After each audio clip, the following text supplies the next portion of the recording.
Assalamualaikum warahmatullahi wabarakatuh.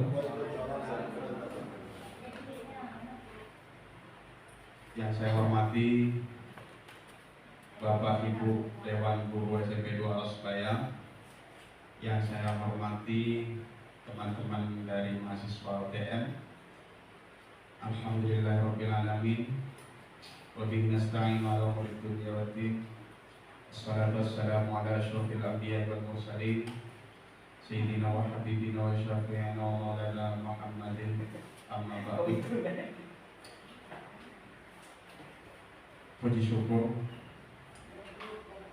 kita aturkan kepada Allah Subhanahu wa Ta'ala yang telah memberikan nikmat sehat, nikmat sempat sehingga bisa menghadiri acara pada siang hari ini, yaitu diseminasi modul 1.4 budaya positif yang akan saya sampaikan nanti.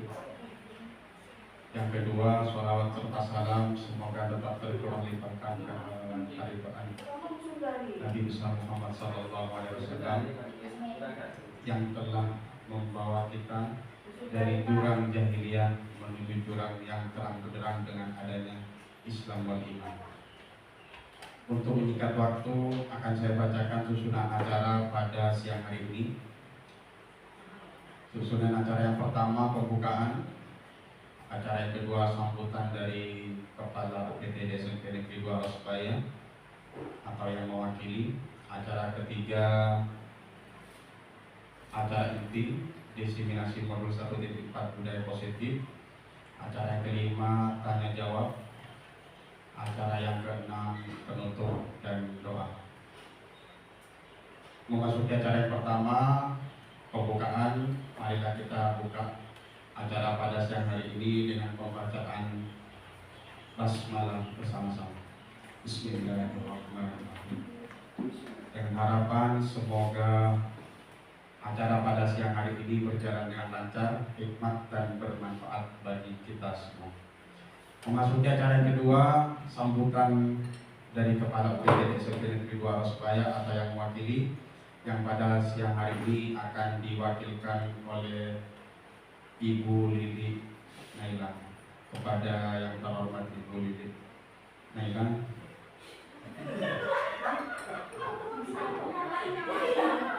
Mohon maaf, Ibu Lili Musyarrofah. Kepada yang terhormat Ibu Lili Musyarrofah, waktu dan tempat saya persilakan.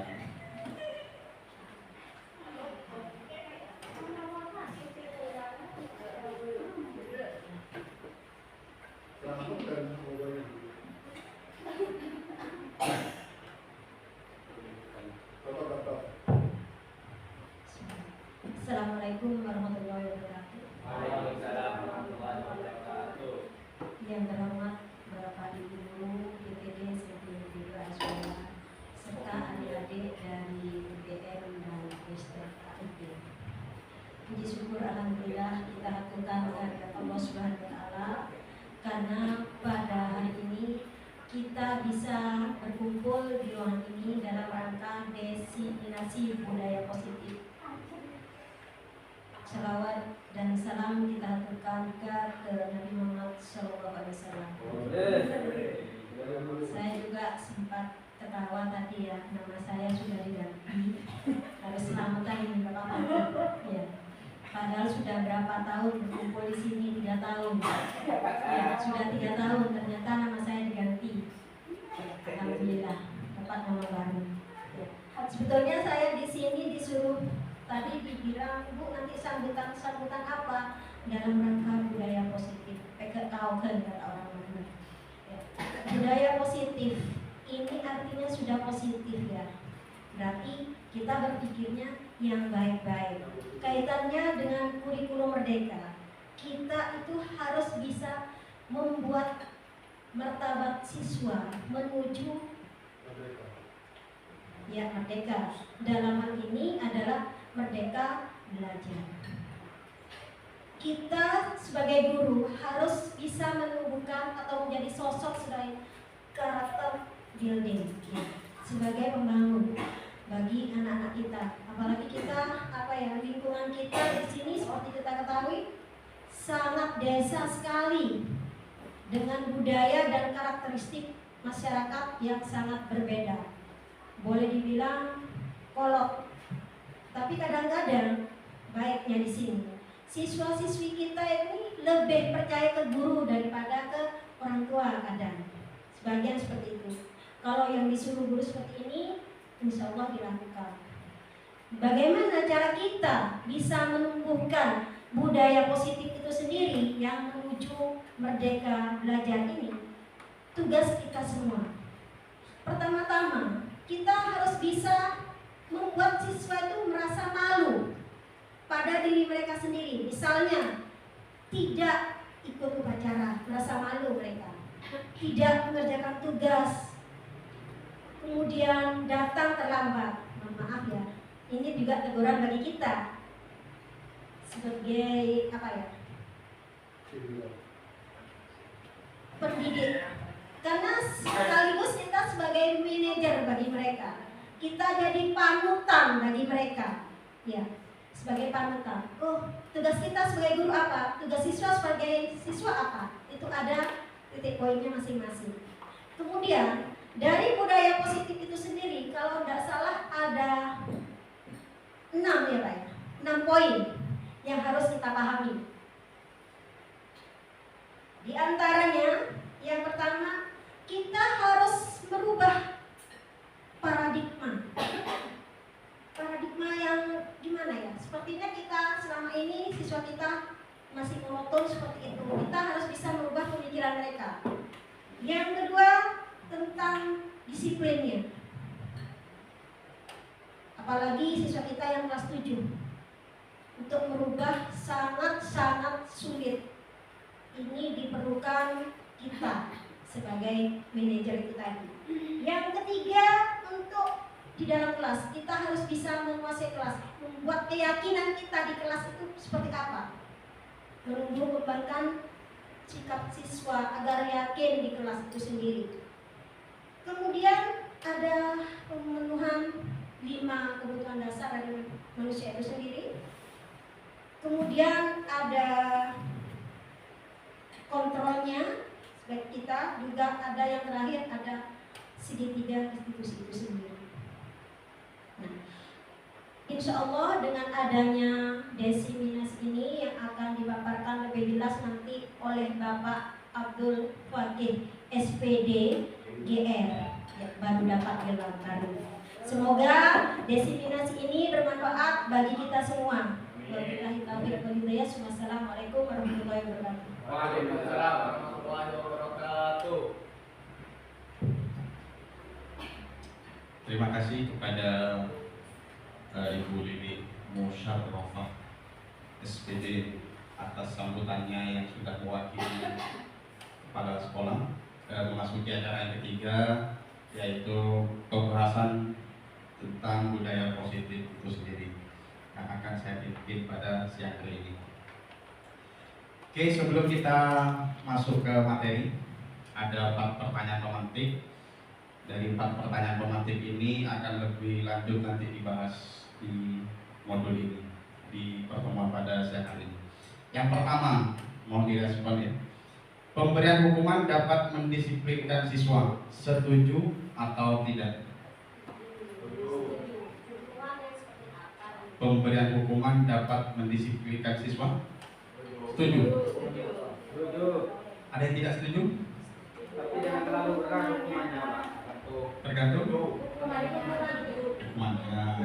Nanti ada pengecualian. Yang kedua, nanti akan dibahas lebih lanjut bahwa ada hukuman, ada konsekuensi, ada restitusi. Yang mana yang baik sebenarnya? Apakah benar hukuman itu bisa mendisiplinkan siswa, atau justru malah membuat mereka trauma dan lain sebagainya? Di sini akan dibahas. Kemudian pertanyaan kedua, pemantik kedua, pemberian hadiah atau reward dapat meningkatkan prestasi siswa, setuju atau tidak? Setuju? Ada yang tidak setuju? Setuju semua? Berarti nanti harus berubah paradigmanya. Oh tidak setuju, ada yang tidak setuju. Yang setuju tidak apa-apa, yang tidak setuju tidak masalah juga. Nanti akan dibahas lebih lanjut di sini. Tidak harus semuanya berubah ya Bapak Ibu. Jadi bertahap, mungkin paradigma pembelajaran kita yang saat ini seperti ini, mungkin bertahap-tahap ketika sudah mempelajari tentang budaya positif ini bisa berubah ke arah yang lebih baik. Yang ketiga, guru harus mampu memberikan solusi terhadap semua siswa yang bermasalah. Setuju atau tidak? Setuju. Jadi semua masalah yang siswa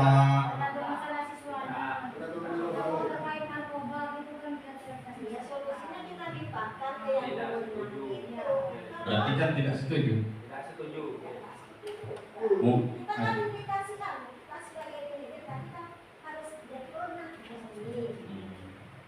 Jadi yang bisa menyelesaikan nanti akan dibahas di bagian restitusi. Yang terakhir, guru berperan sebagai teman bagi siswa. Setuju atau tidak? Tidak setuju. Jadi harus ada jarak menurut Bapak. Kalau misalnya berperan sebagai teman biar kita dekat dengan siswa, tidak setuju. Oke. Berarti ada pengecualian.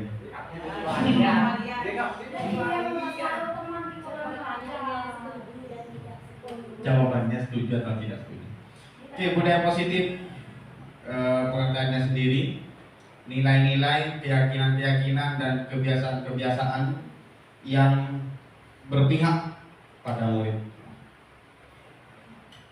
dengan tujuan agar murid dapat mengembangkan atau berkembang menjadi pribadi yang kritis, penuh hormat dan bertanggung jawab seperti pada profil pelajar Pancasila. Itu yang akan kita tuju nanti.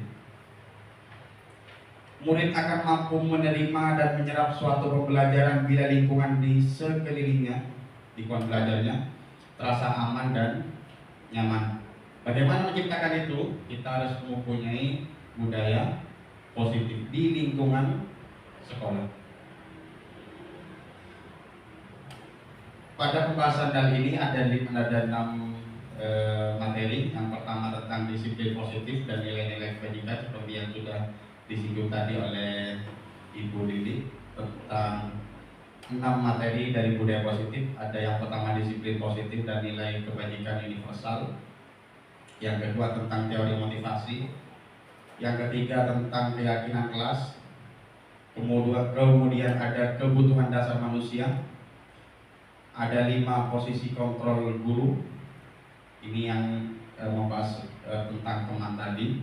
Kemudian yang terakhir segitiga restitusi. Puncaknya di segitiga restitusi. Yang pertama, perubahan paradigma. Untuk membangun budaya yang positif, sekolah perlu menyediakan. Jadi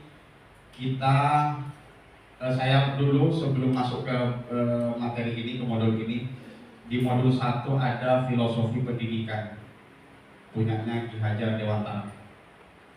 Beliau mengibaratkan kita ini sebagai seorang petani, siswa itu sebagai tanamannya yang mau ditanam. Apa yang dikerjakan petani? Apa hanya menanam? Tentu tidak. Kita mengolah tanahnya, ngasih pupuknya, ngasih nutrisinya, menjaga dari hama dan lain sebagainya. Itu diibaratkan sebagai sebuah sistem pada sekolah. Kita bukan hanya mengurus padinya, tapi mengurus lingkungan yang mendukung padi tersebut tumbuh dengan sebagaimana mestinya, sesuai dengan keinginan bersama. Apa yang harus disediakan? Lingkungan positif, kemudian rasa aman dan nyaman agar murid bisa berpikir, bertindak dan mencipta sesuai dengan Ki Hajar Dewantara. Ada rasa, karsa dan karya. Ada 3. Ada perasaan, action dan produk. Dengan merdeka, ya, jadi dengan bebas mereka memilih. Jadi kita hanya menuntun pada sesuatu yang benar. Keputusan, kontrol tetap ada pada diri mereka sendiri. Lazimnya disiplin dikaitkan dengan kontrol. Di sini dalam hal ini kontrol guru dalam menghadapi murid. Nih, ada ilustrasi seperti ini. Anda dan teman Anda melakukan kegiatan cobalah buka di sini. Anda sebagai A, kemudian tugas Anda adalah mengepalkan tangan Anda, ya, salah satu tangan Anda. Bayangkan di dalam tangan itu ada rahasia. Rahasia, namanya rahasia berarti tidak boleh diketahui orang. Atau mungkin kita, oh orang ini aja yang boleh tahu, dan lain sebagainya. Intinya di dalam itu ada hal penting, rahasia, harus kita jaga. Ya. Kemudian rekannya yang kedua, yang B, mencoba dengan segala cara. Sudah digaris bawahi, dengan segala cara, dengan paksaan, dengan rayuan, mungkin dengan iming-iming imbalan dan lain sebagainya untuk bisa membuka kepalan tangan Anda, Bapak Ibu sendiri. Jadi bisa dengan membujuk, bisa dengan menghardik, mengintimidasi, kemudian memarahi, menggoda, menggelitik, dengan segala cara, bebas. Kemudian pertanyaannya, dari situasi atau kondisi bayangan tadi, pertanyaan yang pertama, apakah Anda akan membuka kepala tangan Anda? Ada yang mau jawab? Ini ada satu mikrofon, ada tangan yang mau jawab. Ada dua kondisi, apakah Anda membuka kepala tangan, apakah Anda menutup kepala tangan? Yang mau jawab silakan mengajukan tangan dulu. Dan alasannya kenapa?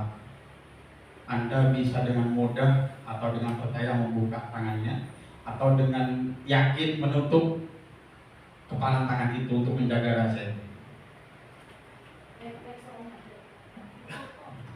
Oke, yang pertama Winda.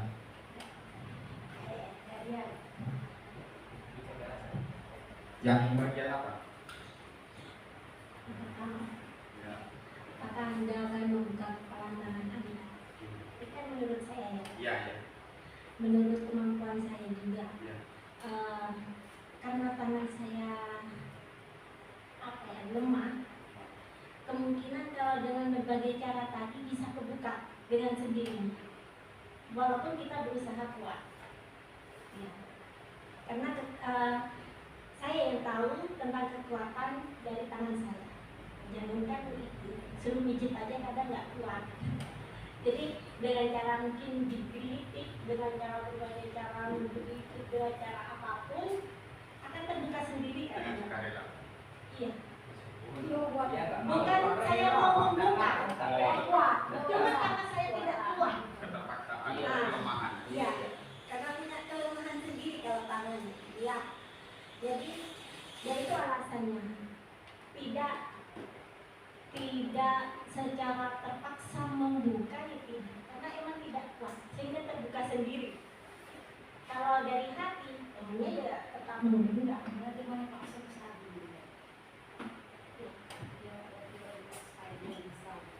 Tidak mau dengar kan kembali ke siswa. Dia berkata apapun kalau kita dengan segala cara insya Allah ya kan cukup. Oke. Jawaban dari Bu Indah tadi, yang pertama dia membuka kepala tangan, tapi bukan karena dengan sukarela, tapi karena kelemahannya. Jadi dia ketika sudah menerima treatment dengan tanda kutip segala cara, mungkin digertak, mungkin dibuka dengan paksa, akhirnya dia membuka karena kelemahannya tadi. Oke, variatif yang pertama, jawaban yang pertama. Jawaban yang kedua, apakah Anda menutup kepala tangan Anda dan apa alasannya? Mungkin ada yang mau menjawab lagi?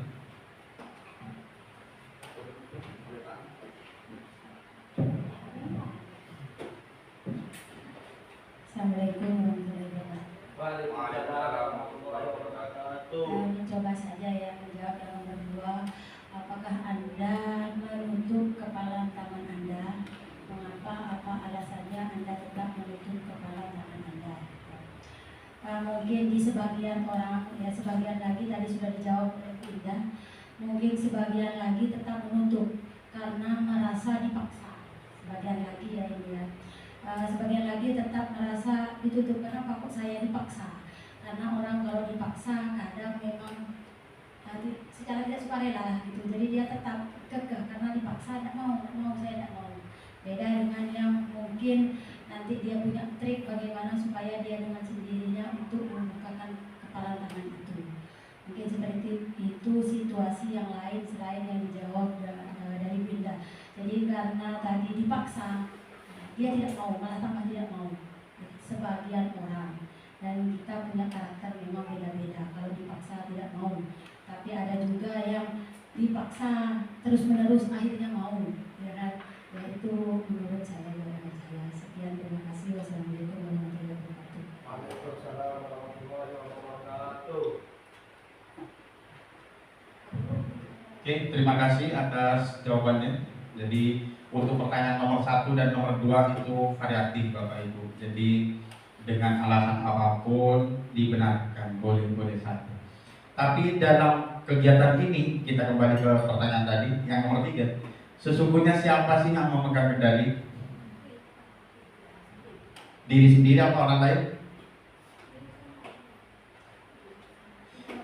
Seperti jawabannya Bu Indah tadi, meskipun dia sudah menahan tetap terbuka karena paksaan, tetap dia punya kontrol untuk menahan meskipun sudah dalam di luar batas kemampuannya. Tetap berusaha mengontrol. Jadi siapa yang sebenarnya punya kuasa di sini kontrol? Diri sendiri. Begitupun dengan yang menuntut. Dia percaya dengan keyakinannya bahwa apa yang ada di dalam kepala itu berharga untuknya. Jadi dia tidak mau instruksi dari luar, tidak mau dibujuk, mau dikasih imbalan dengan kekerasan sekalipun, dia tetap kekeh dengan pendiriannya, keyakinannya. Jadi dalam kondisi ini, kasus ini mengajarkan kita bahwa kontrol diri itu ada pada diri sendiri, bukan pada orang lain. Orang lain hanya mencoba untuk bisa mempengaruhi itu, tapi kembali lagi pada dasarnya yang memiliki kontrol itu adalah diri kita sendiri. Kita sendiri yang memegang kontrol atas kepala tangan kita. Apakah kita mau membuka atau menutup tangan kita, itu bergantung pada diri kita masing-masing sesuai dengan kebutuhan dasar kita. Nanti ada hubungannya dengan kebutuhan dasar. Kalau karena ingin memenuhi kepuasan tertentu, mungkin dia akan rela meskipun dengan kata tanda kutip terpaksa untuk membuka tadi. Apa perubahan paradigma dari teori kontrol tadi? Yang pertama, ilusi bahwa guru bisa mengontrol murid. Ilusi, namanya ilusi berarti tidak nyata, ya. Khayalan. Yang kedua, ilusi bahwa kritik dan membuat orang merasa bersalah dapat menguatkan karakter, justru bisa sebaliknya berdampak negatif. Semuanya hanya ilusi. Kemudian yang ketiga, ilusi bahwa semua penguatan positif efektif dan bermanfaat. Nanti ada penjelasannya masing-masing. Yang keempat, ilusi bahwa orang dewasa memiliki hak untuk memaksa. Jadi dari kasus tadi ada 4 perubahan paradigma menurut teori kontrol. Ya. Yang pertama tentang ilusi guru mengontrol murid. Kita tidak dapat memaksa murid untuk berbuat sesuatu jika muridnya tidak memilih untuk tidak melakukan, karena kontrolnya ada pada diri sendiri. Walaupun tampaknya guru sedang mengontrol, saya sudah bisa mengontrol si murid, mereka sudah takut dengan saya, mereka sudah mau mendengarkan saya sudah bisa mempengaruhi satu kelas ini. Padahal itu hanya ilusi. Saat itu bentuk kontrol guru menjadi kebutuhan dasar yang dipilih murid tersebut karena dia takut, karena takut dihukum. Jadi dia mau dikontrol oleh guru. Kebutuhannya apa? Dia ingin merasa aman untuk dirinya. Saya saya kalau tidak mengikuti perintah guru dalam hal ini, maka saya akan dihukum. Kebutuhan dasarnya itu, maka dia akan rela dirinya untuk dikontrol oleh guru tersebut. Padahal dirinya bisa saja menolak. Saya karena capek mungkin atau dan dengan alasan apapun. Karena semua perilaku memiliki tujuan, bahkan terhadap perilaku yang tidak disukai sekalipun. Yang kedua, ilusi bahwa semua penguatan positif efektif dan bermanfaat. Pendapat sang guru untuk berusaha penguatan positif atau bujukan adalah bentuk-bentuk kontrol. Tadi dengan segala cara tadi, mungkin ada yang membujuk, iming-iming imbalan itu kan positif kan. Segala usaha untuk mempengaruhi murid agar mengulangi suatu perilaku tertentu adalah suatu usaha untuk mengontrol murid tersebut. Dalam jangka waktu tertentu, kemungkinan murid tersebut bisa akan menyadarinya bahwa dia sebenarnya tidak mau melakukannya, atau karena dia terpaksa, karena takut, atau karena dapat hadiah dan lain sebagainya, dan mencoba untuk menolak bujukan kita, atau bisa jadi murid tersebut menjadi tergantung pada imbalan atau reward yang kita berikan. Saya kasih contoh. Ayo yang bisa menjawab ke depan, nanti ibu kasih permen. Mereka tertarik, mereka mau mengerjakannya. Kita sudah kontrol sebenarnya. Ilusi itu. Kenapa? Karena ada imbalan tadi. Coba gak ada imbalan. Apakah kita bisa mengontrol murid? Oh, tetap bisa. Itu juga ilusi. Kenapa? Mungkin mereka takut kita marah satu kelas semuanya.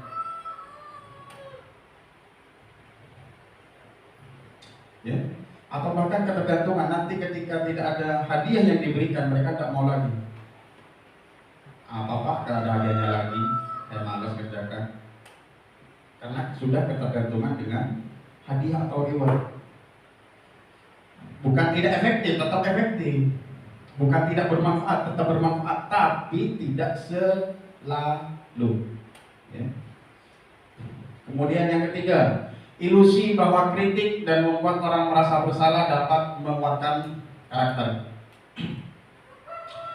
Menggunakan kritik dan rasa bersalah untuk mengontrol murid menuju pada identitas gagal. Ini ada kaitannya nanti dengan restitusi. Jadi gambarannya, mereka belajar untuk merasa buruk tentang diri mereka. Mereka mengembangkan dialog diri yang negatif. Kadangkala sulit bagi guru untuk mengidentifikasi bahwa mereka sedang melakukan perilaku itu. Karena seringkali guru cukup menggunakan suara halus untuk menyampaikan pesan negatif. Ini yang sering terjadi, bahwa kritik dan membuat orang merasa bersalah. Saya kasih contoh ya pribadi saya sendiri. Mungkin ketika saya mengajar jam-jam terakhir, kemudian anak-anak sudah merasa capek, lelah, apa jurusnya? Biasanya kita akan kontrol murid, marah. Ada yang dengan membujuk. Kalau saya biasanya membuat mereka bersalah. Kalian enggak tega, enggak mendengarkan saya. Saya dari malam belajar buat ngajar hari ini. Berangkat jam 3 subuh, berangkat ke sini. Belum tidur, makan pun tadi pagi. Secara tak langsung saya memang tidak menghukum mereka, tapi membuat mereka bersalah. Efek. Itu akan membuat mereka merasa gagal, merasa sedih dan trauma. Nanti tunggu dulu, belum selesai. Ini masih tahap awal, belum sampai pada restitusi. Nanti ketika sudah mencapai restitusi, kalian akan paham rentetannya apa sih kok bisa disebut dengan identitas gagal, identitas sukses, dan identitas netral. Jadi yang keempat, ilusi terkait dengan teori kontrol tadi. Ilusi bahwa orang dewasa memiliki hak untuk memaksa. Banyak orang dewasa yang percaya bahwa mereka memiliki tanggung jawab untuk membuat murid-murid berbuat hal-hal tertentu. Apapun yang dilakukan dapat diterima selama ada sebuah kemajuan berdasarkan sebuah pengukuran kinerja. Pada saat itu pula, orang dewasa akan menyadari bahwa perilaku memaksa tidak akan efektif untuk jangka waktu panjang dan sebuah hubungan permusuhan akan terbentuk. Pemaksaan dalam tanda kutip di sini kepada siswa itu berlakunya hanya jangka pendek, negatifnya untuk jangka panjang. Saking kita memaksa untuk masuk pada identitas mereka, kita memaksa buat murid cepat kerjakan, hari ini harus selesai jam sekian, kalau enggak saya enggak terima lagi. Mereka berlomba-lomba kerjakan. Bahkan kadang ada guru yang mau masuk setelah itu tetap mengerjakan. Ada kasusnya, sering banget. Jangan ngajar dulu Pak, kenapa nak? Saya disuruh rampung Pak tadi, Pak ini belum selesai. Istirahat harus dikumpul. Karena paksaan orang pertama. Ketika saya melarang anak tersebut untuk mengerjakan itu, mereka takut. Kebutuhan mereka akan gagal yang pertama, merasa aman. Gurunya akan marah kepada satu kelas itu. Apakah benar tindakan orang yang pertama tadi? Nah, tetap kerjakan, tapi jangan mengganggu guru yang akan mengajar berikutnya. Dikerjakannya setelah waktu. Kalau memang nggak ada dikerjakan, kalau ada tetap ikutin materi selanjutnya. Tapi karena sudah dalam tanda kutip powernya sudah tinggi dan biasanya contohnya sudah banyak, kalau nggak selesai belum boleh pulang, yang lain sudah pulang, temannya yang selesai, yang satu tidak pulang, maka kegiatan berikutnya mereka akan trauma. Saya mau kemarin, saya kalau nggak selesai hari ini, saya akan tetap di sini sampai jam berapa pun. Ditungguin sama guru itu. Memang ada contohnya sebelumnya kejadian trauma mereka. Cuma kita nggak menyadari bahwa mereka trauma dengan perilaku kita. Bentar dulu, bentar. Oke.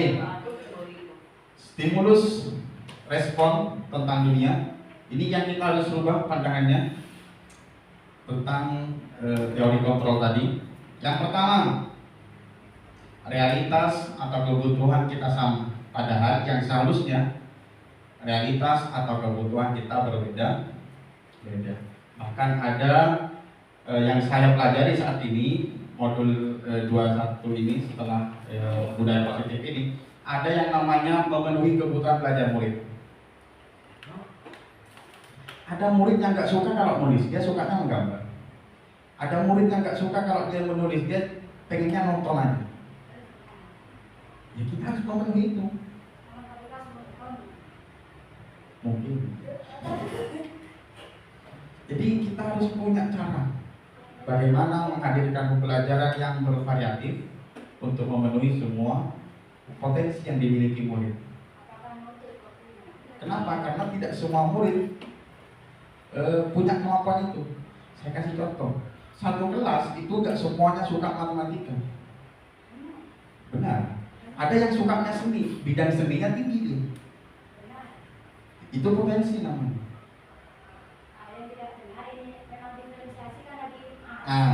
Diferensiasi. Lagi mana? Tapi apakah kita bisa satu guru itu melakukan yang treatment yang berbeda-beda pada semua anak kita yang seperti itu? Nanti di pertanyaannya. Ya, nanti di pertanyaan. Kemudian yang kedua, semua orang melihat hal yang sama.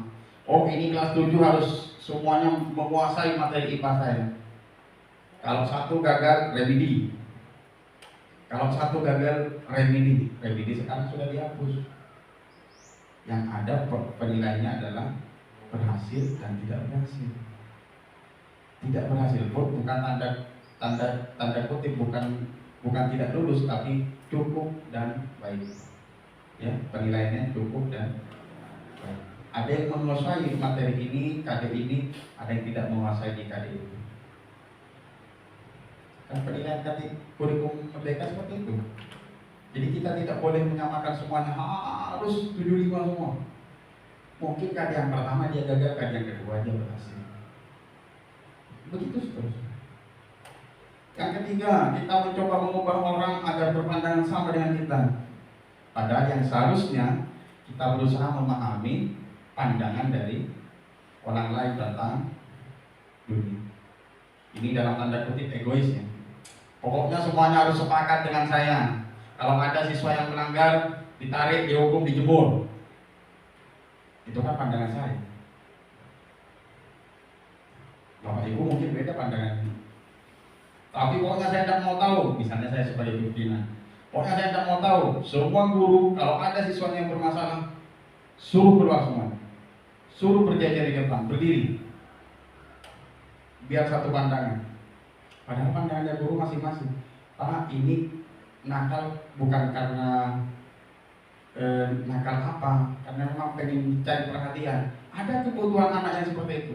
Saya pengen diperhatikan, Pak. Makanya saya nakal.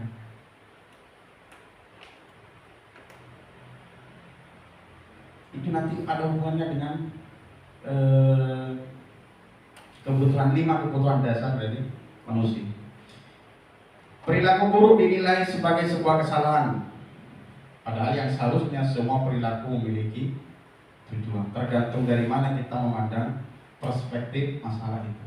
Kalau kita langsung menjudge sebuah kesalahan itu adalah murni kesalahan, maka anak tidak memiliki hak untuk membela apa yang menjadi perilaku dia yang dianggap salah. Kita tidak tahu. Pokoknya yang mukul, kamu berdiri. Padahal dia diganggu duluan. Kita tidak nanya dulu. Itu namanya perilaku buruk dilihat langsung sebagai suatu kesalahan. Kita tidak menelisik secara mendalam apa sih penyebabnya kok anak ini mukul ke si A. Ketika ditanya, iya Pak, si A membuli saya tadi, ngatain orang tua saya. Kita kan tidak tahu apa alasan dibalik sikap anak, perilaku anak. Kemudian orang lain bisa mengontrol saya, itu salah. Karena yang bisa mengontrol diri kita itu kita sendiri. Tergantung kebutuhan dasar yang akan kita penuhi. Kalau kita merasa murid-murid sudah bisa saya kontrol, mungkin murid menganggap kebutuhan dia satu, merasa aman. Kalau dia ngikutin gurunya dia aman, tidak mungkin dimarahin, tidak mungkin dihukum.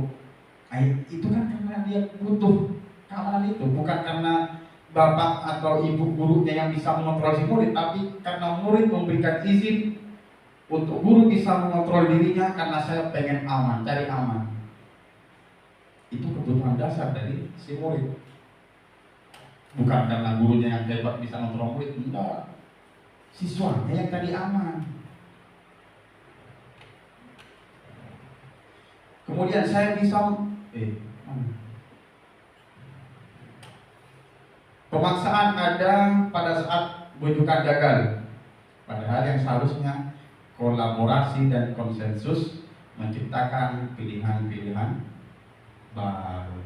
Yang terakhir, model berpikir menang kalah berubah paradigmanya, harusnya menjadi model berpikir menang win-win solution.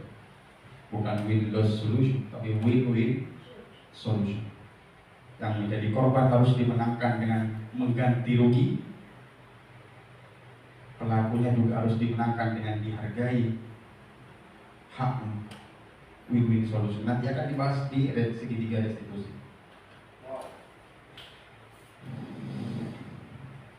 Kenapa budaya positif? Suasana positif sangat mendukung terlaksananya pembelajaran yang kondusif. Suasana positif akan membuat lingkungan belajar lebih menyenangkan sehingga proses belajar dapat berjalan tanpa beban dan tekanan, melainkan keinginan dan kesadaran. Kembalinya ke motivasi dalam diri, dan itu sangat sulit.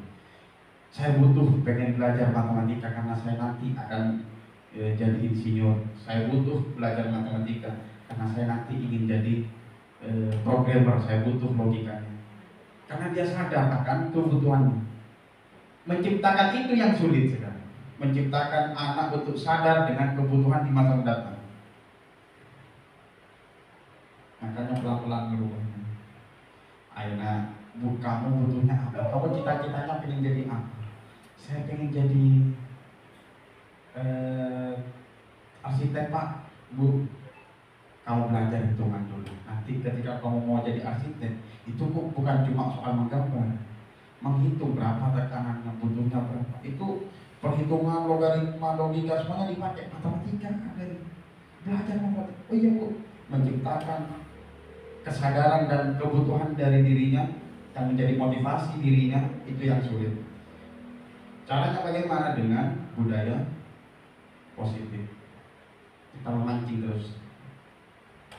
Makanya ada istilah pemantik, biar mereka bisa.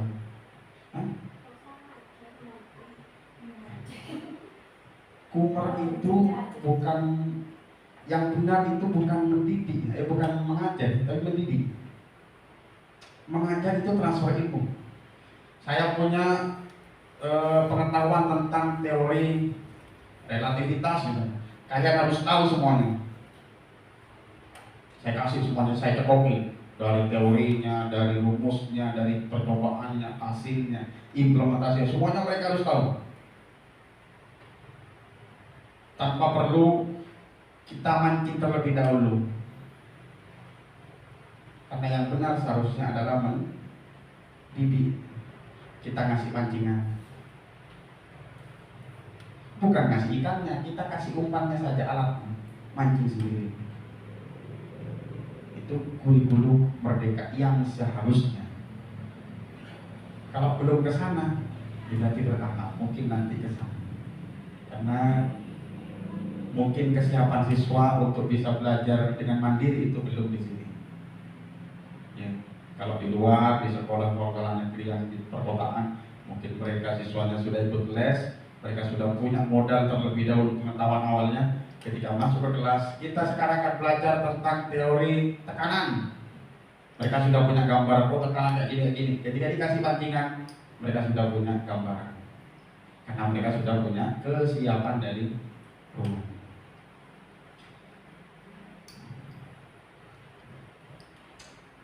Disiplin positif. Cara menerapkan disiplin yang mengajarkan anak bertanggung jawab dan menumbuhkan kesadaran diri dan nilai-nilai kebajikan, kemudian dapat membuat murid memahami dan menyadari berdasarkan motivasi internal, bukan paksaan atau pujian. Yang ketiga, lebih ke arah disiplin diri yang dapat mengontrol diri dalam melakukan segala tindakan. Ini inti dari pembahasan kita. Ya. Jadi menumbuh kembangkan kesadaran itu yang sulit. Tapi kita pelan-pelan coba bagaimana cara membangkitkan itu. Makna disiplin dalam budaya kita, disiplin adalah sesuatu yang dilakukan seseorang kepada orang lain untuk mendapatkan kepatuhan. Padahal kecenderungan umumnya adalah menghubungkan kata disiplin dengan ketidaknyamanan. Bukan apa yang kita hargai untuk mencapai suatu tujuan mulia. Ada 3 perilaku manusia motivasinya. Yang paling rendah itu yang sebelah kanan. Kalau dari saya sebelah kanan, kalau dari Bapak Ibu mungkin sebelah kiri. Untuk menghindari ketidaknyamanan atau hukuman. Itu 3 motivasi perilaku tadi sudah saya kasih pancingan di awal tadi. Oh mereka bisa saya kontrol, Pak. Siswa saya bisa kontrol, mereka mau mendengarkan saya. Jadi saya bisa kontrol murid, bukan murid yang punya kendali kasus kontrolnya. Padahal yang sebenarnya murid punya kebutuhan dasar yang pertama yang paling rendah, karena dia untuk menghindari ketidaknyamanan atau hukuman. Oleh tak ya Allah mau berguna, ketika itu norok. Bukan karena gurunya yang bisa mengontrol murid, tapi karena muridnya membuka pintu, karena dia takut kebutuhan yang pertama dia tidak terpenuhi, yaitu merasa aman. Itu tingkatan yang paling rendah. Yang kedua, untuk mendapatkan imbalan. Untuk mendapatkan imbalan atau penghargaan dari orang lain. Ibarat kata lomba. Ayo berlomba-lomba. Saya sudah menerapkan kemarin. Ini yang kedua.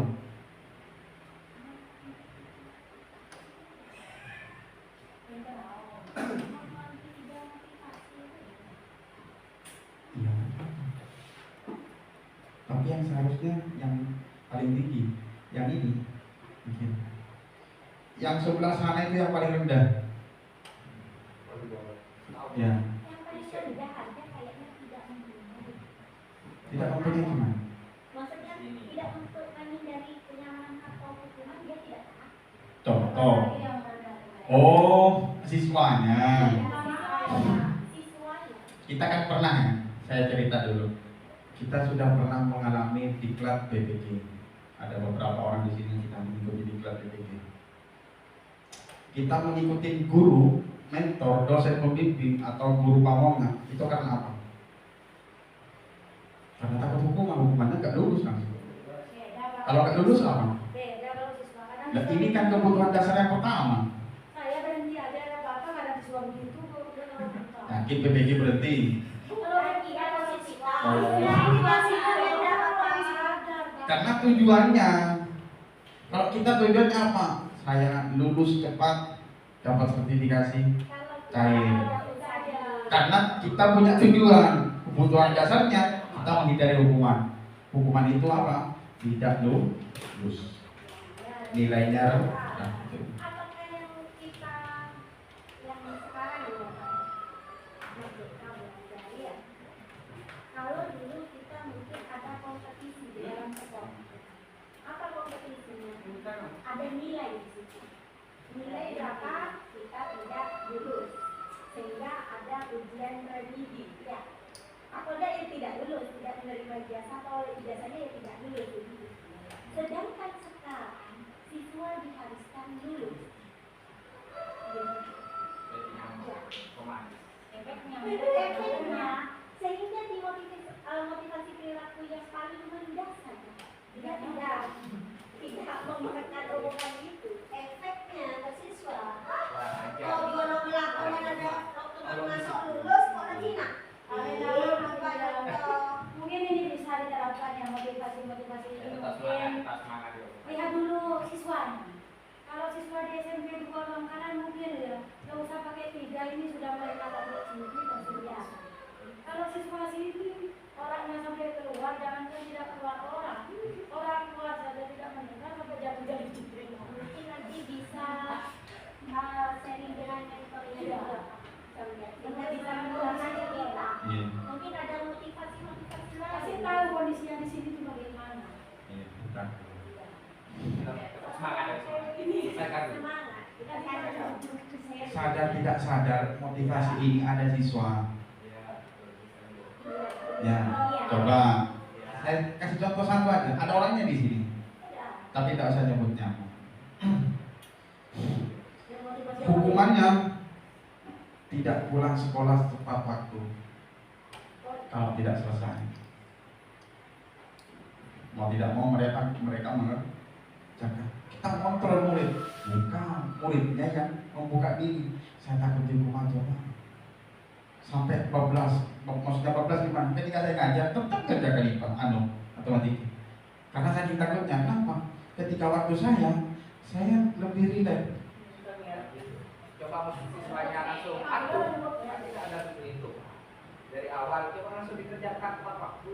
Jangan itu, Pak. Seharusnya ini yang seharusnya ya, yang seharusnya itu yang harus muncul dari siswa itu kesadaran, bukan karena paksaan. Yang seharusnya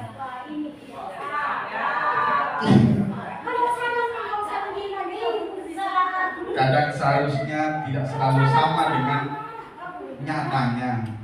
Iya, kadang seharusnya semestinya kadang tidak sama dengan yang nyata. Kita kan berusaha cuma. Kita tetap sampaikan yang baik-baik. Perkara nanti di jalan belum sampai pada tingkatan yang tertinggi, mungkin setengahnya dulu.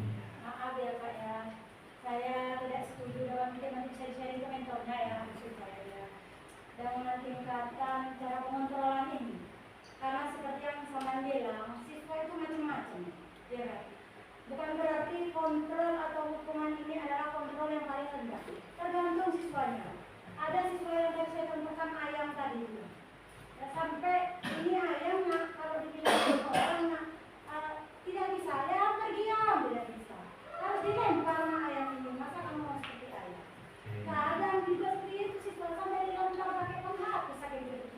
Ya makanya Jangan taruh HP-nya, nanti kalau nggak ngerti, tetap aja. Ya. nih saya kasih contoh kasus langsung ya. Iya. Biar langsung ke kenyataan. Sebagai seorang guru, saat Anda hadir mengajar di kelas tepat waktu, motivasi apakah yang mendasari tindakan Anda? Yang pertama, apakah Anda datang tepat waktu karena tidak ingin ditegur oleh atasan Anda dan kemudian dapat surat peringatan? Itu yang terendah. Menjadi orang menghargai waktu. Lah ini yang kita harapkan. Bahasamu nampak. Ini yang kita harapkan. Jadi orang yang sadar akan nilai-nilainya. Ini yang seharusnya. Oh, saya sebagai siswa saya butuh dengan materi ini karena saya akan jadi seperti ini. Itu yang seharusnya. Yang paling rendah karena ketakutan, yang kedua karena imbalan. Ada motivasi. Saya mau mengerjakan karena gurunya mau ngasih hadiah ke saya, bukan karena mau dihukum. Tapi kalau yang ini, yang terakhir ini yang paling tinggi karena kebutuhan dasar dari orangnya. Saya butuh pada materi ini. Saya butuh pada pelajaran yang ibu atau bapak ajarkan. Itu yang 3 motivasi tadi ya. Kita kembali ke kebutuhan dasar manusia. Ada 5. Yang pertama bertahan hidup, yang paling tengah itu udah yang paling inti ya, intimasi. Yang paling inti. Yang kedua karena kasih sayang, kebutuhan manusia karena kasih sayang dan rasa diterima oleh kelompoknya, oleh anggotanya. Berikan perhatian karena ingin diterima. Yang ketiga kebebasan. Yang kelima karena kesenangan. Yang keempat karena kesenangan. Yang keenam, yang kelima karena penguasaan. Kita bahas satu-satu. Yang pertama kebutuhan bertahan hidup atau survival bersifat fisiologis. Untuk bertahan hidup misalnya kesehatan rumah harus terpenuhi. Sandang, makanannya, rumahnya. Apa yang dimakan, apa yang dipakai, apa yang ditinggali harus terpenuhi untuk hidup. Kalau tinggal di jalanan berarti tidak terpenuhi. Jadi gelandangan berarti rumahnya tidak terpenuhi. Mungkin sandangnya terpenuhi, mungkin pangannya terpenuhi, papannya yang tidak terpenuhi. 3 kebutuhan dasar itu harus terpenuhi. Kesehatan, rumah, makanan, serta rasa aman. Yang kedua, rasa kasih sayang dan rasa diterima. Kebutuhan untuk disayangi dan diterima meliputi kebutuhan akan hubungan dan koneksi sosial, berimpact pada horizontal kita dengan sesama manusia. Kita bukan makhluk individual, tapi kita makhluk sosialis. Kita butuh dengan orang lain. Meskipun kita beranggapan, oh saya tak butuh itu karena saya sudah bisa sekarang. Nanti jadi ada yang tidak bisa pas mau ngemis-ngemis. Menjadi bagian dari suatu kelompok kebutuhan ini bergeng-geng, cewek dengan cewek ngumpul, atau geng kelas A dengan kelas A ngumpul, kelas atas kakak tingkat bawahnya anak baru biasanya ngumpul bergeng-geng karena kebutuhan ini. Kemudian yang ketiga penguasaan, kebutuhan pengakuan atas kemampuan. Kita sering kan siswanya pengen diakui. Pak, saya sudah selesai Pak, mengerjakan duluan Pak. Dikumpulkan ya Pak? Iya. Saya duluan ya Pak? Iya. Saya sudah tahu kamu duluan. Taruh dulu situ. Karena dia pengen diakui, dia yang duluan. Dia yang benar duluan. Kebutuhan dasar. Kebutuhan ini meliputi keinginan untuk dianggap berharga, bisa membuat perbedaan, bisa membuat pencapaian kompeten diakui dan dihormati. Yang keempat, kebebasan, kebutuhan akan pilihan yang multiple. Kebutuhan untuk bebas adalah kebutuhan akan kemandirian, otonomi atau kehendak pribadi, kemudian memiliki pilihan dan mampu mengendalikan arah hidup seseorang. Yang kelima sebelum ke contoh kasus, kesenangan, kebutuhan untuk merasa senang. Kebutuhan ini kebutuhan yang mencari kesenangan bermain dan tertawa anak-anak dengan kebutuhan dasar kesenangan yang tinggi biasanya ingin menikmati apa yang dilakukannya. Ini ada contoh kasus. Tahun ini Dimas genap berusia 17 tahun. Dia senang sekali ketika ayahnya mulai mengajarkan cara menyetir mobil. Setiap akhir pekan dia berlatih menyetir. Ia terlihat senang sekali berlatih sampai akhirnya ia bisa menyetir mobil dengan baik dan lancar. Ketika ibunya bertanya pada Dimas, apa yang membuat kamu ingin bisa menyetir mobil? Ada 4 kemungkinan jawaban Dimas, atau ada 4 jawaban Dimas yang ditampilkan di sini. Yang pertama, menyetir mobil itu seru. Ini kebutuhan apa ini? Dari yang 5 tadi, ada 4 kan nih? Biar bisa jalan-jalan naik mobil sama teman-teman. Oh, baik. Baca dulu di sini. Menyetir mobil itu seru. Biar bisa jalan-jalan naik mobil sama teman-teman. Aku merasa bangga dan keren. Kemudian yang keempat, aku senang bisa pergi ke tempat-tempat yang aku suka. Nih, ada 5 ya. Bertahan hidup itu fundamental, gak usah dibahas. Yang 4 ini, kasih sayang dan rasa diterima, kebebasan, kesenangan dan penguasaan. Ya, kasih sayang dan rasa diterima, kemudian kebebasan, kesenangan dan penguasaan atau diakui, pengakuan. Oke. Pada kasus ini ada 4 ini. Yang mana yang termasuk dari kebebasan dari 4 jawabannya Dimas ini?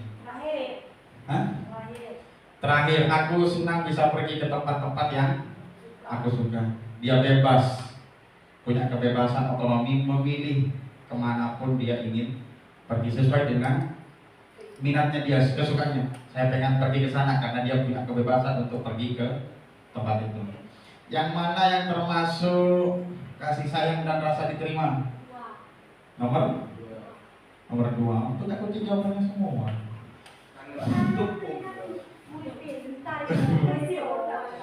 Biar bisa jalan-jalan naik mobil sama teman-temanku ya. Itu yang dipenuhi adalah rasa diterima oleh kelompoknya. Dia punya geng, pengen ngajak. Apa yang dia penuhi? Yaitu rasa kasih sayang dan rasa diterima oleh kelompoknya. Aku merasa bangga dan keren, itu masuk apa?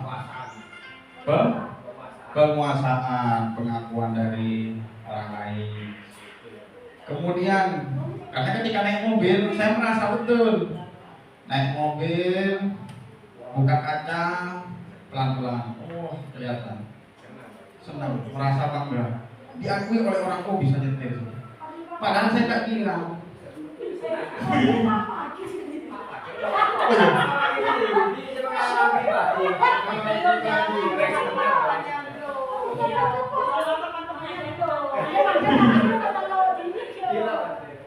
Sudah. Teman di rumah. Bukan. Menyetir mobil itu keseruan berarti kesenangan. 5 kebutuhan dasar dipenuhi.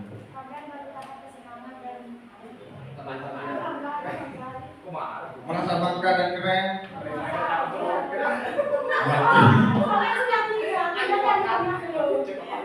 Awal-awal masih banyak ya. Oke, kita lanjut ke perbedaan restitusi ini tentang hukuman ya. Ada hukuman, ada konsekuen dan restitusi. Restitusi adalah proses menciptakan kondisi bagi murid untuk memperbaiki kesalahan mereka sehingga mereka bisa kembali dengan pada kelompok mereka dengan karakter yang lebih kuat. Kalau hukuman biasanya berdampak positif, tapi berdampak negatif. Kalau restitusi justru menguatkan. Kenapa bisa begitu? Habis ini kita perbedaan dulu dari ketiga ini. Ada hukuman, identitasnya gagal. Identitasnya gagal. Dia tidak merasa senang di situ. Dia merasa bersalah di situ. Identitas gagal itu di hukuman. Kemudian identitas sukses, konsekuen sama restitusi. Tapi yang konsekuensi itu netral. Karena apa yang harus apa yang seharusnya terjadi.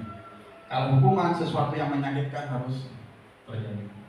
Restitusi merupakan pilihan, kita kembalikan ke anaknya. Kalau konsekuensi lebih ke peraturan.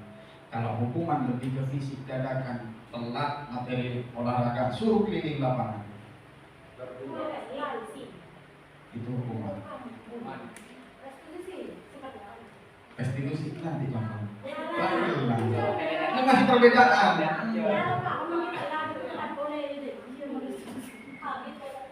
Kemudian yang kedua, tidak nyaman untuk murid anak-anak atau anak untuk jangka panjang.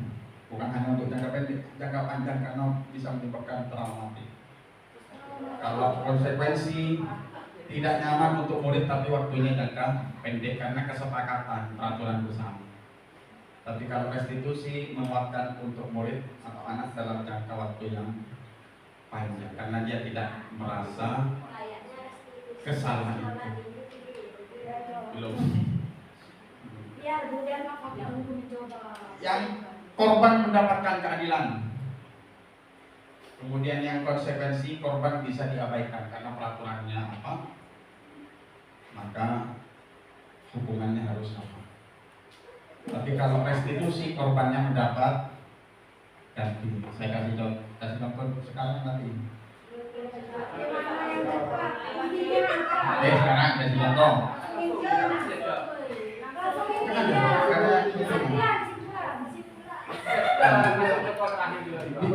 Biar bisa memahami.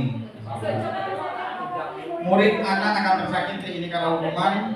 Kalau konsekuensi murid anak dibuat tidak nyaman karena harus mengikuti peraturan yang ada. Kemudian kalau restitusi murid anak mendapatkan penguatan. Kemudian kalau hukuman perilaku pasif agresif meningkat, dia malah bisa berontak, menolak. Tapi kalau konsekuensi penguatan hanya bertahan dalam jangka waktu pendek karena itu hanya aturan di lokasi tertentu, sekolah misalnya. Aturannya harus pakai ini, kalau nggak pakai dendanya ini. Dendanya ini. Kalau hukuman itu biasanya tiba-tiba atau menyakitkan atau berbentuk fisik. Kalau konsekuen itu apa yang harus terjadi? Harusnya kalau mukul suruh diri dan lain sebagainya. Nanti itu konsekuensi. Tapi kalau restitusi beda lagi. Kita tanya dulu pelan-pelan, kenapa kamu lakukan itu? Tidak ada yang pernah saya juga pernah alami seperti kamu. Kuatkan dulu dia, jangan sampai dia merasa salah secara total. Karena semua manusia tidak ada yang pernah suci secara total. Pasti pernah punya noda sekecil apa. Waktu kecil kan, sekarang atau mungkin di masa depan gak ada itu. Kita jangan mencet, kamu salah, kamu harus dihukum. Itu bisa menyebabkan trauma konsekuensi. Karena siswa sudah tahu bahwa melanggar ini konsekuensinya ini, itu konsekuensi. Kalau sudah mereka tahu. Kalau kita guru kan minta maaf ya. Saya sering murid. Beda. Kalau hukuman, kalau konsekuensi mereka sudah tahu sebelumnya. Hukuman tidak tahu. Karena kalau hukuman biasanya tidak tercatat. Walaupun tidak tercatat, Pak, seperti murid. Kalau contoh peraturan ke sekolah harus memakai seragam itu peraturan. Oh, berarti kalau di kelas anak-anak nakal sudah kita peringati ya berkali-kali sampai 3 kali ini. Yang jadi masalah peraturan sekolah sini di mana? Masa mau ditulis semua? Yang jadi masalah peraturan di sekolah ini di mana saya bisa lihat untuk siswanya? Berarti setiap ngajar sabar jadi koster. Setiap ngajar sabar melakukan. Karena kadang hukuman yang diberikan itu tidak sama. Sehingga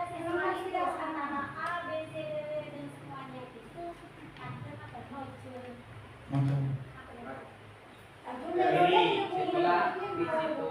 Iya. Akan Kalau konsekuensi itu sama. Maaf ya Bapak, kalau teori sampai ini restitusi ya. Bukan teori saya. Ya maksudnya Bukan teori saya. harus teori. Ini kan berarti siswa itu semua sama ya, perlakuannya. Sementara kita belajar adalah diferensiasi ya. Itu restitusi yang kita tuju. Dilihat dari Kalau konsekuensi sama perlakuan. dilihat dari materi ya.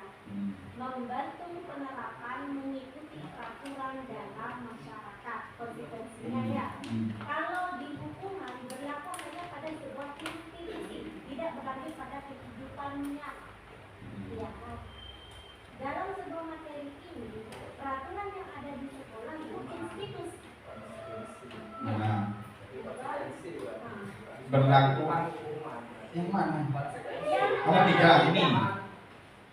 Hukuman berlaku hanya pada satu institusi, kemudian tidak berlanjut pada kehidupan nyata. Kalau guru olahraga telat suruh ngapain? Konsekuensi. Dan saya tanya dulu, contoh. Kalau guru olahraga siswanya telat biasanya suruh ngapain? Terus toju. Langsung. Kopi. Baik sekali gurunya. Ini kita bener sekolah menuju ke Oh, kalau saya ikut berarti. Apakah sama dengan guru PS? Guru PS kalau muridnya telat gimana? Berdoa dulu, Pak. Suruh berdoa.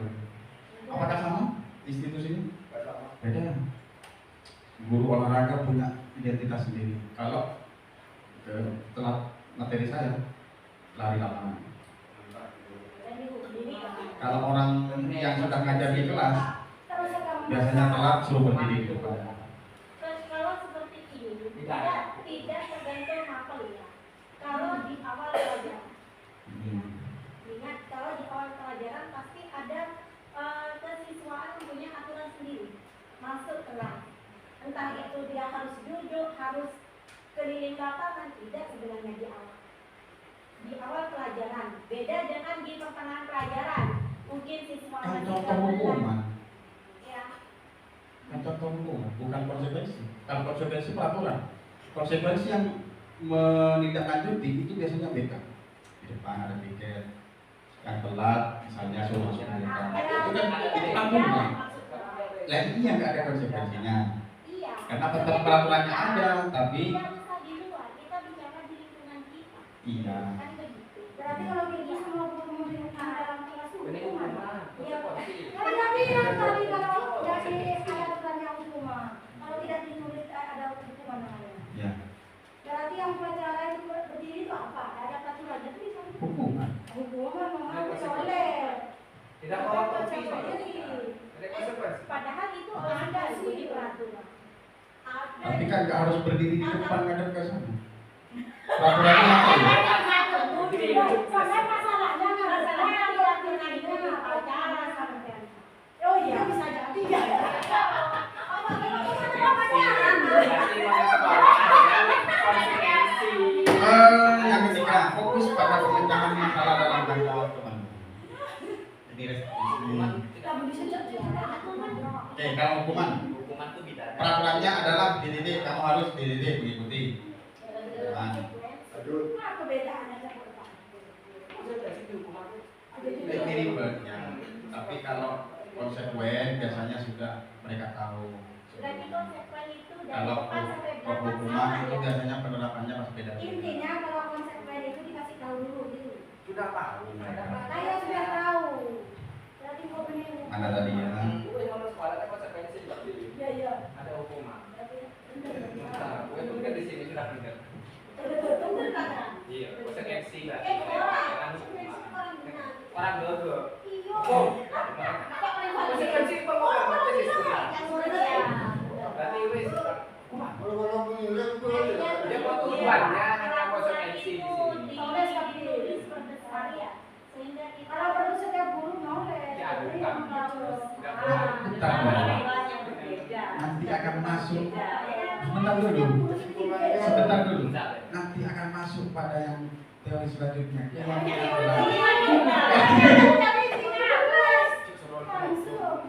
Oke. Dihukum oleh penghargaan. Yang pertama, pengaruh jangka pendek dan jangka panjang. Yang kedua, tidak efektif, dihukum oleh penghargaan. Ya. Pengaruh jangka pendek dan jangka panjang kalau dikasih penghargaan. Terkekang, bukan karena kesadaran. Nanti.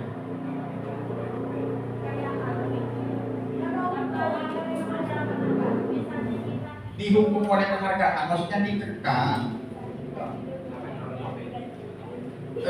Nih contoh, nih penghargaan merusak hubungan. Contoh, saya di kelas ini misalnya, ada yang berhasil maju ke depan, saya kasih pulpen. Ada yang iri tidak? Hukuman. Padahal itu penghargaan dari gurunya kepada anak yang berhasil. Dikatakan hukuman. Dihukum bukan hukuman. Ini Pak, bahasanya itu coba pelan-pelan. Dihukum oleh penghargaan. Maksudnya kita terkekang oleh penghargaan itu. Kita ketergantungan, Mas.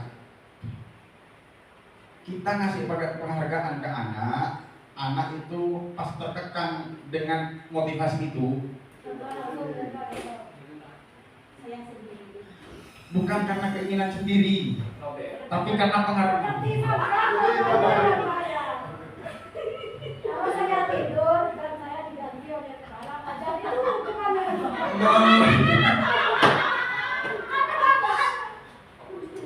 Masuk semua.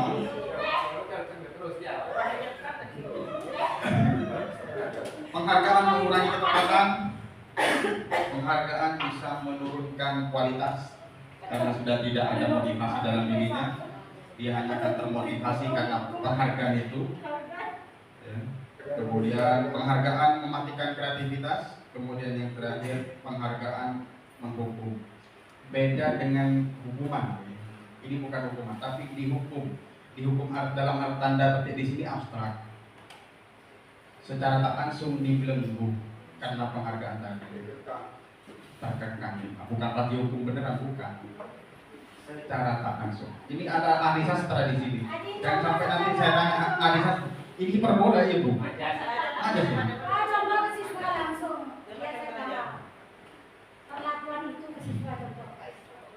Apakah ada siswanya? Ya. Itu tindakan seperti itu. Kalau ke guru sudah paham. Itu banyak contohnya. Cuma ada siswa. Penghargaan tidak efektif. Ya, saya kasih contoh. Kalau materi saya yang pertama, hari ini materinya tentang suhu dan kalor misalnya. Saya kasih tugas ke anak-anak 5 soal mengerjakan konversi suhu. Saya kasih ke anak, ayo siapa yang bisa mengerjakan maju ke depan. Ketika maju saya kasih hadiah. Ya, apakah hal itu efektif? Tidak. Kalau tidak, saya tidak ngasih hadiah lagi. Atau dalam tanda petik hadiah sih, bukan materi tapi moralnya. Semangat. Menurunkan kualitas berarti betul. Ya, karena bukan dari keinginannya sendiri, tapi karena pengen dihargai, dipuji. Karena pengen ini majas ini bukan bahasa penghargaan menghukum, bukan majas. Contohnya dari siswa itu seperti Apa? Bahasa itu. Menghukum itu kan aktif ya. Kalau kita menghukum itu aktif ya. Saya kan yang menghukum kan. Saya menghukum Indah, berarti saya sebagai subjeknya aktif. Kemudian yang kedua hukuman itu objeknya. Objeknya apa? Iya predikatnya. Apa sih bendanya? Bukan objek dan subjeknya. Tapi kalau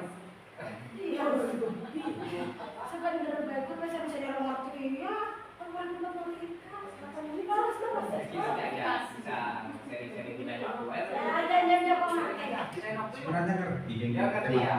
terima kasih. Masih tinggal 10 slide ini.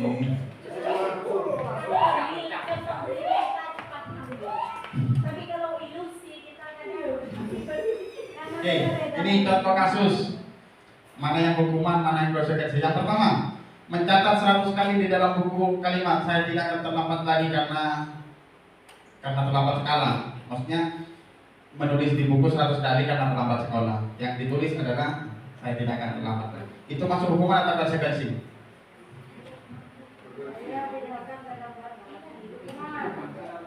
Itu adalah konsekuensi. Saya pertama konsekuensi. Iya. Apakah mereka Ada tulis itu. Tertulis. Di peraturan. mana tidak Tidak ada itu. mana mau ada di peraturan masing-masing. Itu gurunya yang nyatain ke masing-masing. Itu pengalaman Pak Bakti itu. Masa ada yang bawa tidak konsekuensi. Bisa jadi tidak kerjakan 100 kali hanya 1 lembar saja. Itu juga hukuman dadakan. Berarti bukan konsekuensi. Konsekuensi itu peraturan sudah tertulis. Ini Ini masalahnya tidak ada tulisannya peraturan mana. di modulnya ada, saya tidak masukkan. Oh, ada. Di modul. Bukan di kita, bukan tidak ada atau di mana. Bukan, maksudnya gini, di modul ada kasus sekolah A punya peraturan seperti ini. Pertanyaannya, mencatat 100 kali di dalam buku kalimat Sampai sudah baca modul. sulit. Karena sampai sudah membedakan dengan jelas.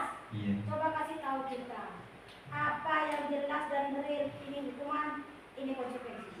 Kalau umuman itu bisa beda-beda, Bu. Kalau konsekuensi itu peraturan yang tindakannya itu pasti sama.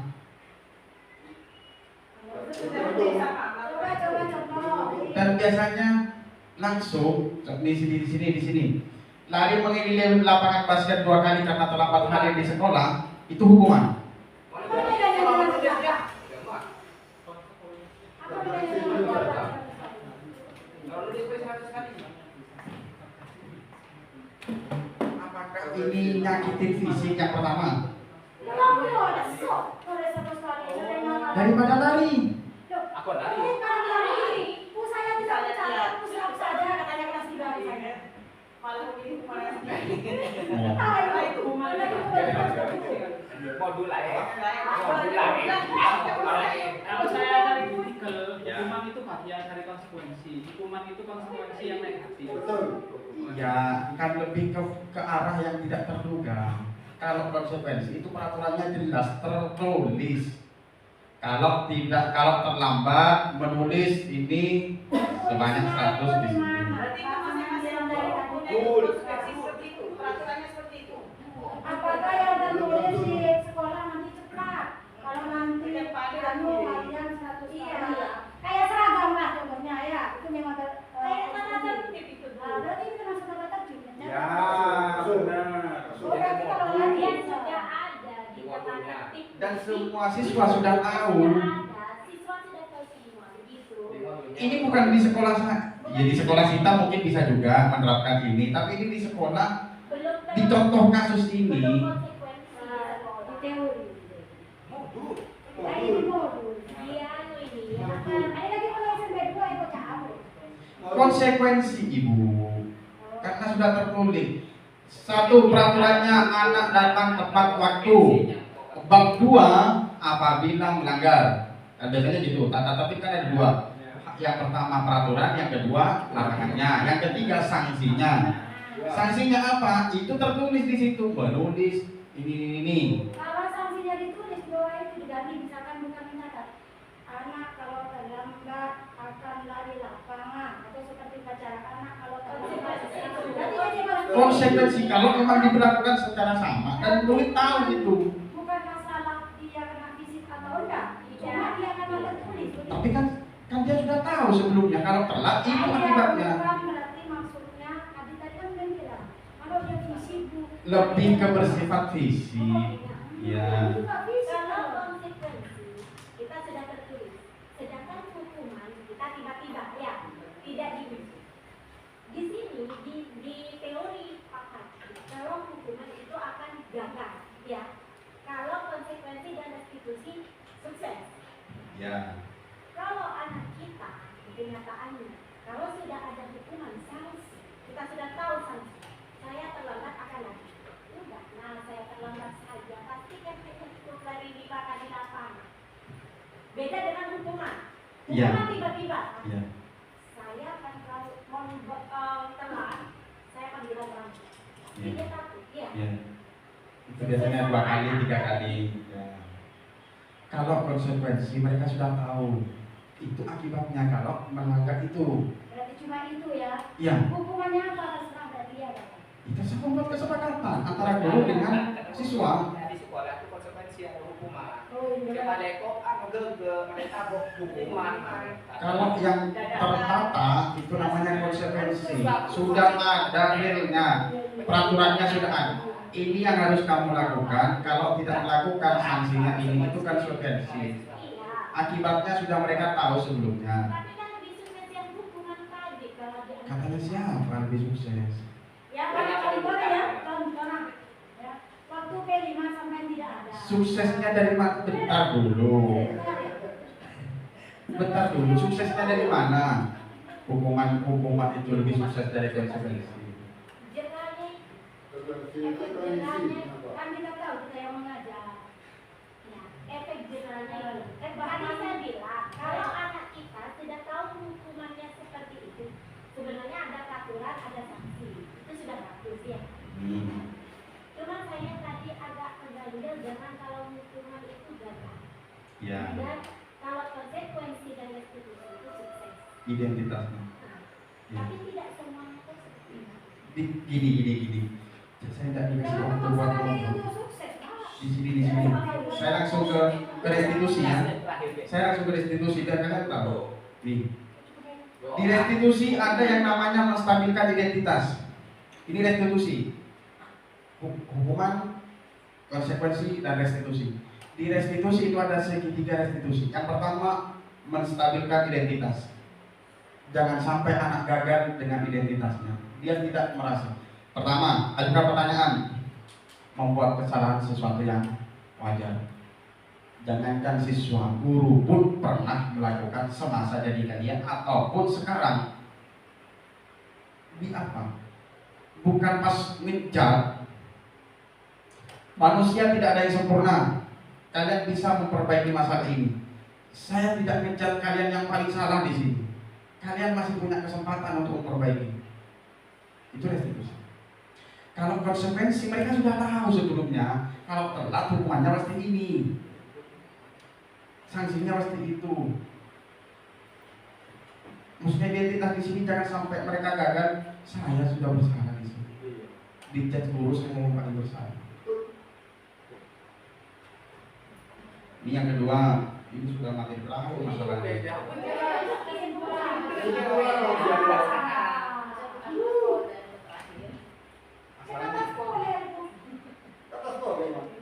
Biar cepat ya. Itu banyak interupsi dari tadi. Mengganti kertas tugas teman yang telah dicoret-coret itu maksud konsekuensi. Karena pertanyaannya hukuman atau konsekuensi. Kenapa harus bertanggung jawab mengganti? Murid diminta bertelanjang kaki sepanjang hari karena tidak menggunakan sepatu warna hitam sesuai peraturan sekolah. Hukuman. Senang pada Udah punya sandaran loh. terus Membersihkan tumpahan air di meja tulis dan atau senggol pada saat belajar. Konsekuensi. Karena sesuai dengan apa yang dia lakukan.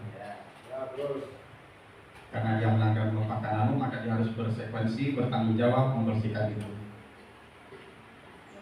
Membersihkan coretan yang dibuatnya di meja kelas, konsekuensi, bukan hukuman. Karena apa yang dia buat hukumannya setara dengan yang kesalahannya. Kesalahannya kan mencoret, maka konsekuensinya hukumannya menghapus coretan itu. Meskipun tidak tertulis secara pasti. Meskipun tidak tertulis secara pasti, konsekuensi itu sejajar dengan perbuatannya. 5 posisi kontrol guru. Yang pertama penghukum. Nada suaranya tinggi, bahasa tubuh bahasa melotot dan jari menunjuk-nunjuk menghardik. Terlambat lagi, pasti terlambat lagi. Selalu datang terlambat. Kapan bisa datang tepat waktu? Seharusnya ada ya. Jangan besok terlambat ya.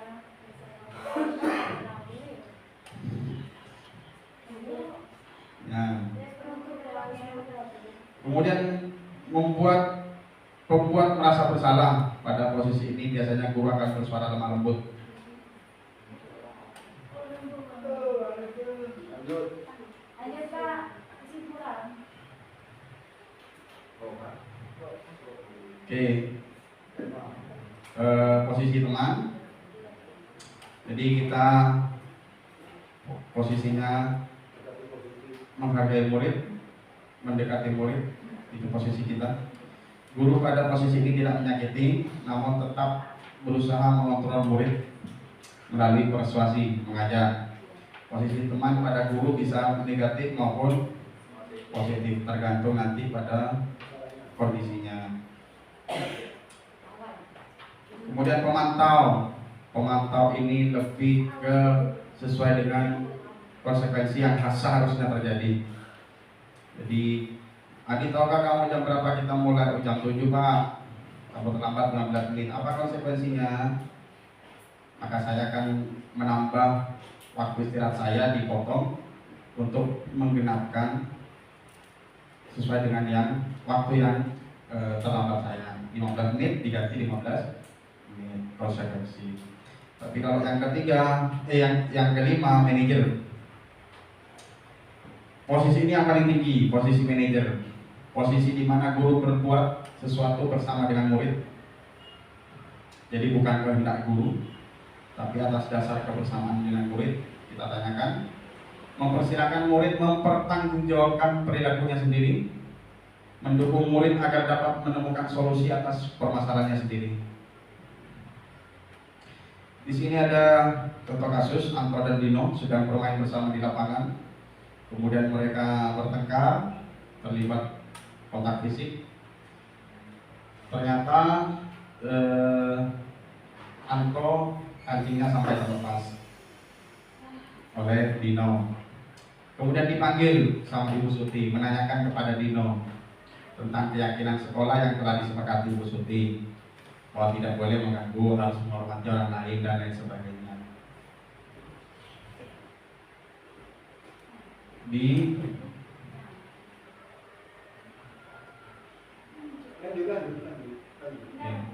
Kita sebagai guru bersama dengan murid ya, cari permasalahannya apa, solusinya bagaimana. Apa yang mereka sudah kerjakan maka mereka harus bertanggung jawab. Ini posisi guru, bukan kita langsung gogo, tanyakan dulu, kenapa kamu bertengkar? Oh ya ini Pak. Apa yang sudah terjadi pada Anton? Tadi saya terlepas di Jawa, gimana caranya? Saya dimarahin kalau nanti pulang ke rumah kondisi baju saya tidak berkancing juga. Maka solusinya Anton minta ganti rugi. Si Dino sebagai pelaku di sini yang sudah merobekkan bajunya harus bertanggung jawab. Hukumannya apa? Yaitu memperbaiki kancing dari si Anton. Itu hukuman pada Dino. Atas dasar apa? Atas dasar tanggung jawab dari si Dino bahwa dia harus mengganti rugi dari bajunya Anton.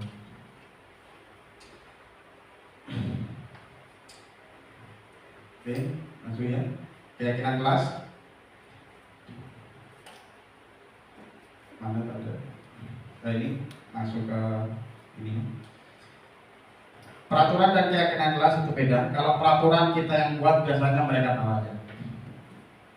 Tidak boleh lambat, dilarang berlari, dan lain sebagainya. Dilarang mengganggu orang lain. Kalau peraturan itu bersifat bisa positif, bisa negatif. Negatifnya di sini melarang, dilarang, itu berarti negatif. Tapi kalau keyakinan kelas itu biasanya bersifat abstrak. Keyakinan kelas hendaknya bersifat lebih abstrak. Contohnya tadi dilarang berlari di koridor, di koridor kelas, di koridor depan kelas. Maka kalau keyakinan kelas, hormati pengguna koridor. Siapa pengguna koridor? Ya siswa yang lain, jangan berlari-lari. Sebelum itu peraturannya berjalanlah di koridor dengan baik. Bukan dilarang berlari tapi berjalanlah. Mengubah bahasa negatif menjadi bahasa positif. Tidak ada lagi kata melarang, tapi persuasif mengajak. Ini contohnya, selalu kembalikan buku pada tempatnya. Keyakinan kelas harus tanggung jawab. Jadi bertanggung jawab pada milik sendiri, pada milik orang lain dan milik sekolah. Kalau milik sekolah ya kembalikan ke sekolah, di mana tempat. Kalau milik orang lain kembalikan ke orang lain. Bukan dilarang mengambil milik orang lain, tapi bertanggung jawab. Dilarang mengganggu orang lain. Keyakinan kelasnya gimana? Harus menghormati orang lain. Gunakan masker. Keyakinan kelasnya menjaga kesehatan dengan menjaga jarak, dengan menggunakan masker. Lebih ke persuasif, tidak negatif lagi kalau keyakinan kelas. Dan itu dirumuskan bersama, bukan peraturan dari guru. Kalau peraturan biasanya dibuat oleh guru, siswa hanya tahu dilarang ini, siswa harus ikut sudah. Tanpa mereka tahu peraturan itu datangnya dari mana, tidak tahu. Pokoknya sudah itu peraturan. Entah itu dari guru atau dari sekolah, itu peraturan. Itu kalau peraturan. Kalau keyakinan itu biasanya dimotorin di dalam kelas antara guru dengan siswa. Kalau kita ingat ketika kuliah kita ada namanya kontrak kuliah, itulah keyakinan kelas. Terakhir ya, terakhir segitiga restitusi. Yang pertama ada menstabilkan identitas berdasarkan prinsip membuat kesalahan adalah bagian dari proses pembelajaran. Jadi tidak ada orang yang lepas dari kesalahan, semuanya tidak ada yang bisa lepas dari kesalahan. Kemudian yang kedua, berperan menggeser identitas murid dari identitas gagal ke identitas sukses. Jadi kita jangan sampai menyebutkan siswa itu yang paling salah di sini. Kita juga pernah membuat kesalahan itu, nah berarti kita menganggap anak itu tidak sepenuhnya bersalah. Memang meskipun sebenarnya itu salah, tapi kita membuat anak itu tidak merasa seutuhnya dia yang paling bersalah. Masih ada yang lain. Saya juga pernah, nah, sebagai guru saya pernah seperti itu. Jadi menstabilkan identitasnya, jangan sampai anak down karena mentalnya sudah beranggapan bahwa dirinya yang paling bersalah atau bersalah di sini. Jangan mengkritik murid yang sedang mengalami identitas gagal. Apa biasanya contoh-contoh pertanyaan yang di tahap sesi pertama ini? Membuat kesalahan sesuatu yang wajar. Jadi semua orang bisa salah dengan kesalahan yang sama. Bukan cuma kamu, nak. Jadi kita menganggap bahwa bukan cuma murid ini yang pernah melakukan kesalahan ini. Jangan pas kita menghukum, kamu lagi. Maka kita beranggapan bahwa murid itulah satu-satunya orang yang bersalah pada kesalahan itu. Padahal bisa saja kesalahan itu dialami oleh orang lain dan itu terus berlanjut. Yang kedua, validasi tindakan yang salah. Kemudian kita tanyakan, berdasarkan prinsip setiap perilaku berupa memenuhi suatu kebutuhan tertentu, apa yang menyebabkan mereka melakukan itu? Tindakannya. Guru akan bergeser dari pemikiran stimulus respon menjadi proaktif, mengajak, mengenali dan mengakui kebutuhan murid dapat memperbaiki hubungan dengan murid. Yang biasanya diajukan di sini, kamu bisa saja bertindak lebih gegabah dari hal ini.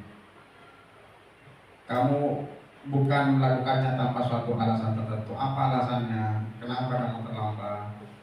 Kita sudah mengakui anak sudah identitasnya sudah sukses, kita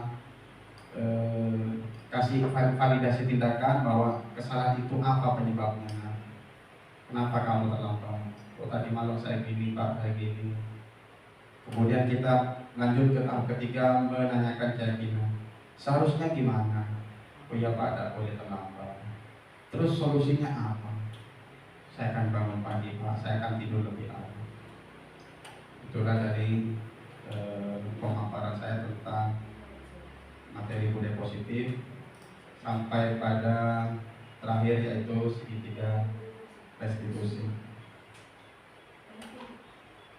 Terima kasih atas sediaannya sudah mengikuti destinasi ini. Mohon maaf apabila ada salah kata, salah ucap, salah tindakan, salah perbuatan, baik disengaja maupun tidak, baik menyakiti Bapak Ibu ataupun tidak. Saya mohon maaf karena itu bagian dari kelemahan saya sebagai manusia, kehilapan saya sebagai manusia. Mungkin itu saja apa yang bisa saya sampaikan.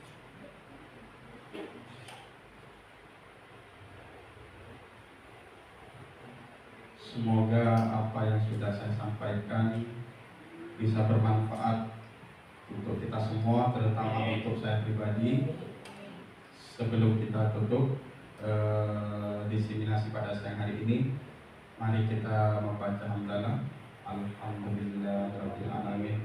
Dengan harapan apa yang sudah kita bicarakan, diskusikan, paparkan di sini menjadi modal baru bagi kita untuk menjadi pendidik yang lebih baik lagi di masa yang akan datang, menghadirkan pembelajaran yang sepenuhnya berpusat pada murid yang diharapkan oleh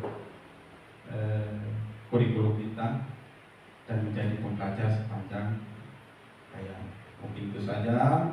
Wabillahi taufiq wal hidayah. Wassalamualaikum warahmatullahi wabarakatuh.